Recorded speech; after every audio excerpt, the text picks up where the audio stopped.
Okay, welcome back to another video from साइकोमिक बाल digital. हम प्रॉम्प्ट इंजीनियरिंग के ऊपर डिस्कस कर रहे हैं। हमने सबसे पहले अभी तक जो डिस्कस कवर कर चुके हैं वो कॉन्टेक्स्ट था, रोल था, टास्क था, और अभी जो है इस वीडियो में हम इंस्ट्रक्शंस के बारे में बात करने वाले हैं। मैं साथ साथ ना थोड़ा सा पीछे से रिपीट भी करता जाता हूँ, ताकि अगर कोई वीडियो बिल्कुल ये वाली वीडियो देख रहा है तो उसे पीछे की जो वीडियोस हैं उसकी समझ आ जाए थोड़ी सी, ठीक है। सो सबसे पहले हमने कॉन्टेक्स्ट डिफाइन किया था। कॉन्टेक्स्ट में हम उसी उसकी सिचुएशंस बताते हैं कि मैं सिचुएशन में हूँ और मुझे एआई की हेल्प चाहिए जो कि आप हो, और मुझे आपसे ये हेल्प चाहिए कि वो मैं रोल में उसको उसका रोल डिफाइन कर देता हूँ कि तुमने इस तरह से रोल प्ले करना है, ये एक्ट करना है, ताकि मुझे अपना डिजायर्ड आउटपुट मिल सके। उसके बाद टास्क में हमने सीधा स्ट्रेट फॉरवर्ड उसे बताना है कि भाई मुझे तुमसे ये मदद चाहिए, मैं तुम्हें ये इनपुट दूंगा, मुझे ये आउटपुट चाहिए। लेकिन अगर आपने अपने टास्क को मजीद लाइक आउटपुट जो जो आनी है आपके टास्क के बेस पे, उसे बहुत ज़्यादा क्लैरिटी लेके आनी है, उसमें बहुत ज़्यादा उसको टारगेटेड बनाना है, ठीक है। तो आपको ना इंस्ट्रक्शंस बहुत अच्छी देनी पड़ेगी। इंस्ट्रक्शंस क्या होती हैं? इंस्ट्रक्शंस आर दोस्त गाइडलाइंस एक्चुअली, जो कि चैट जीपीटी या जो एआई मॉडल है बेसिकली वो यूज़ करता है आपके आउटपुट को जनरेट करने के लिए, और वो उसके लिए बहुत ज़्यादा बेनिफिशियल होती हैं। आप इसकी मिसाल कुछ इस तरह से ले लीजिए कि आप किसी भी इवेंट पर जाते हैं अटेंड करने के लिए, या फिर आप किसी भी आप इवन क्रिकेट मैच देखने जाते हैं, तो वहाँ पे भी कुछ गाइडलाइंस होती हैं जो आपको फॉलो करनी पड़ती हैं। मिसाल के तौर पर आप अपनी लाइक आपको टिकट चाहिए अटेंड करने के लिए, आप किसी भी किस्म का कोई भी पिस्टल, हथियार या डंडा कुछ भी नहीं ला सकते। आपके पास फ्लैग्स हो सकते हैं, लेकिन आप बाहर से फूड भी नहीं लेके जा सकते, ठीक है। और छोटे बच्चे जो होते हैं वो भी अलाउ नहीं होते बिल्कुल, जो जो बहुत छोटे होते हैं, even though like VIP lounges में होते हैं, वरना नहीं होते, ठीक है। तो ये एक मिसाल दे रहा हूँ इंस्ट्रक्शंस की। फॉर एग्जांपल अगर आप एक स्कूल जाते हैं बच्चे के एडमिशन के लिए, तो वहाँ पे भी आपको पर्टिकुलर इंस्ट्रक्शंस होती हैं जो कि आपने फुलफिल करनी है और आपके बच्चे ने फुलफिल करनी है, ताकि वो स्कूल का, कॉलेज, यूनिवर्सिटी का डेकोरम जो है वो मेंटेन रख सके। इसके अलावा इंस्ट्रक्शंस या गाइडलाइंस ये भी होती हैं कि फॉर एग्जांपल अगर आप इस तरह की मिसाल ले लें कि आप किसी कंपटीशन में जाकर पार्टिसिपेट करते हैं, और उस कंपटीशन में कुछ रूल्स होंगे, कुछ गाइडलाइंस होंगी जो कि आपको फॉलो करनी है। फॉर एग्जांपल कि टीम टीम ही पार्टिसिपेट कर सकती है, टीम में 5 मेंबर्स मिनिमम होने चाहिए। उनकी एक्सपर्टीज के ऊपर लाइक कोई गाइडलाइन स्पेसिफाई ना भी की जाए तो इट्स ओके, ठीक है। उसके बाद लाइक अपने अपने लैपटॉप से टूल्स या गैजेट्स जो भी आपने लेके आने हैं या फिर आपने नहीं लेके आने, आपको यहाँ पे मिलेंगे।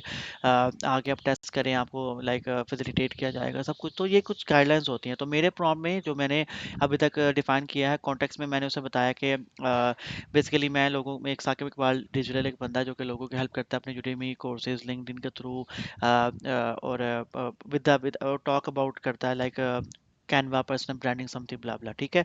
उसके बाद रोल क्या है कि तुमने लिंक्डइन एक्सपर्ट की तरह काम करना है, जो कि कमेंट कर रहा है पिछले 5 साल से, और वो मार्केटिंग जैसे काम कर सका, और वो पर्टिकुलर उन ऑडियंस को टारगेट कर चुका है जो कि डिजिटल लर्निंग, पर्सनल ग्रोथ और बिजनेस डेवलपमेंट के जो है वो टारगेटेड थे। टास्क में हमने उसे बता दिया कि मैं तुम्हें पोस्ट का कैप्शन दूंगा या कंटेंट दूंगा in the form of video, audio, कुछ भी, ठीक है।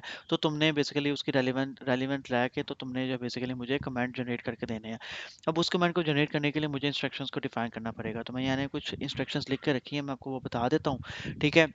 अब एक चीज़ मैं आपको बता दूँ, प्रॉम्प्ट इंजीनियरिंग आपकी उस वक्त ही बेहतर होगी, आप जितने मर्जी कोर्सेज देख लें, आपकी बेहतर उसी वक्त होगी जब उसका आप प्रैक्टिस करेंगे। तो आप मेरे कोर्स के साथ अगर प्रैक्टिस करते रहेंगे, आगे जाके हम डिटेल में एक्सरसाइजेस करेंगे, ठीक है। और ये जो मैं अभी प्रॉम्प्ट लिख रहा हूँ इसका आउटपुट भी आपको दिखाऊंगा। तो जितनी ज़्यादा the more practice you are, तो आप उतने ज़्यादा जो है वो उसको जल्दी सीख पाएंगे, ठीक हो गया। तो बेसिकली इंस्ट्रक्शंस की तरफ आते हैं। पहले इंस्ट्रक्शन ये है कि आउटपुट ओनली प्लेन टेक्स्ट में मुझे चाहिए, कोई मार्कडाउन नहीं चाहिए। मार्कडाउन वो लैंग्वेज है जो कि चैट जीपीटी की फेवरेट है, या एआई के एआई टूल्स की फेवरेट लैंग्वेज है, ठीक है। तो मुझे प्लेन टेक्स्ट चाहिए, कोई मार्कडाउन, बोल्ड, इटैलिक या अदर फॉर्मेटिंग नहीं चाहिए। क्यों? क्योंकि जब मैं उसे कॉपी करता हूँ तो वो फॉर्मेटिंग भी कॉपी करके वहाँ पे जब पेस्ट करने जाता हूँ तो मुझे डबल वर्क करना पड़ता है, ठीक है। उसके बाद अवॉइड रिपीटिंग सेंटेंसेस, ठीक है। आपने यहाँ से मुराद ये है कि आपने जो ओरिजिनल पोस्ट के अंदर कंटेंट है जो मैंने आपको दिया, आपने सेम टू सेम जो है ना वहाँ से जुमले उठा के यूज़ नहीं करने। वरना क्या करता है चैट जीपीटी, मेरे साथ हो चुका है कि वो सेम टू सेम जुमले वहाँ से उठाता है और उसको कॉपी पेस्ट करना शुरू कर देता है। आपने इस चीज़ से आपने चैट जीपीटी ने ये नहीं करना। उसके बाद अगर लिस्ट है तो उसमें स्टेयर केस बनाना। स्टेयर केस होता है कि 1 2 3 4 आपने चीज़ें लिखनी है, लिस्टिकल्स बोलते हैं, ठीक है। तो उसके आगे ना आपने बुलेट्स जो है ना वो ये दो एरोज यूज़ करने हैं, ठीक हो गया।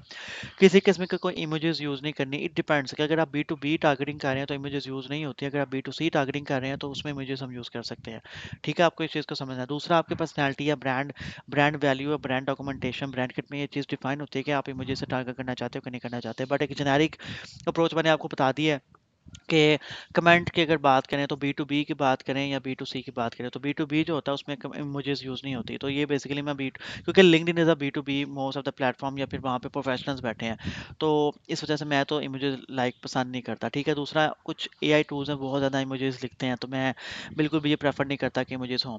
उसके बाद vary style and format with each comment to keep content dynamic. इसके मुराद मैंने क्यों लिखा था बेसिकली कि जब मैं आपको एक पोस्ट दूँ, आपने कमेंट लिखा, तो जब अगली पोस्ट दूँ तो आपने उसी स्टाइल को फॉलो नहीं करना, आपने कुछ डिफरेंट क्रिएट करना है ताकि रेपिटेशन ना आए। ठीक है, वो सेम ना लगे कि एक ही बंदे ने सेम तरह का कमेंट किया हुआ है, उससे आप डिटेक्ट हो सकते हो और आपको शेडो बैन या फिर आपको थोड़ी सी रिस्ट्रिक्शन लग सकती है बाय द लिंक्डइन।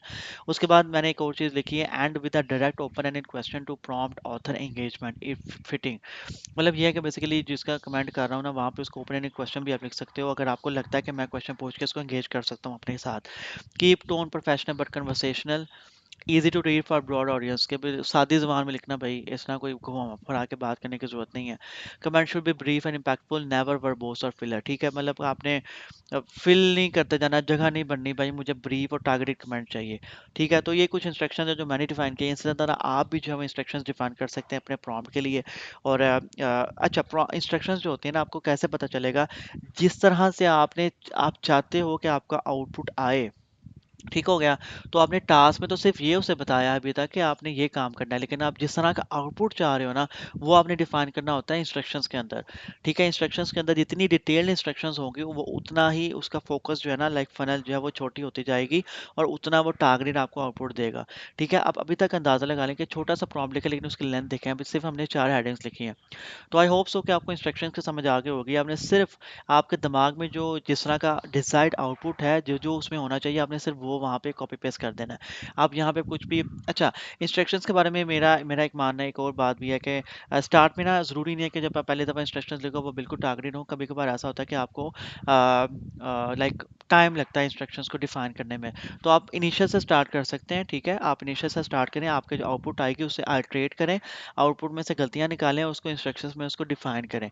अब आपको आउटपुट से जब गलतियाँ निकालनी है, आपको ये डिफाइन करना है कि आपके कहाँ पे मिस्टेक है, इंस्ट्रक्शन में है, कॉन्टेक्स्ट में है, रोल में है, टास्क में, फॉर्मेट में है, कंस्ट्रेंट्स में है, किस चीज़ में है। इसी वजह से हर चीज़ को अलग-अलग लिखने का बहुत ज़्यादा फ़ायदा होता है। क्यों? क्योंकि आउटपुट देख के आपको पता चल जाता है कि वहाँ कहाँ मसला है, उस सेक्शन में जाके आपने उसको डिफाइन कर देना है। फॉर एग्ज़ाम्पल, अगर मैं यहाँ पे ना लिखूँ डू नॉट यूज़ इमोजीज़, तो वो यूज़ करेगा। ठीक है, यहाँ पे मैं ना लिखूँ कि स्टेयरकेस एरोज़ ये यूज़ करने हैं, तो वो कोई और करेगा, या फिर वो टिक लगा देगा। तो उसे डिफाइन करेंगे, जितना प्योरली इंस्ट्रक्शंस डिफाइन करेंगे, उतना बेहतर वो उसको समझेगा, और आपको जो वो है डिज़ायर्ड आउटपुट लेके आएगा। तो अभी जाइए और आप जो प्रॉम्प्ट लिख रहे हैं, प्रैक्टिस कर रहे हैं, उसके लिए जो है अपने इंस्ट्रक्शंस को डिफाइन कीजिए। मैं बहुत जल्द मिलता हूँ आपको एक नई वीडियो में। अपना ख्याल रखिएगा, चैनल को सब्सक्राइब करना मत भूलें। Thank you so much. Have a good day.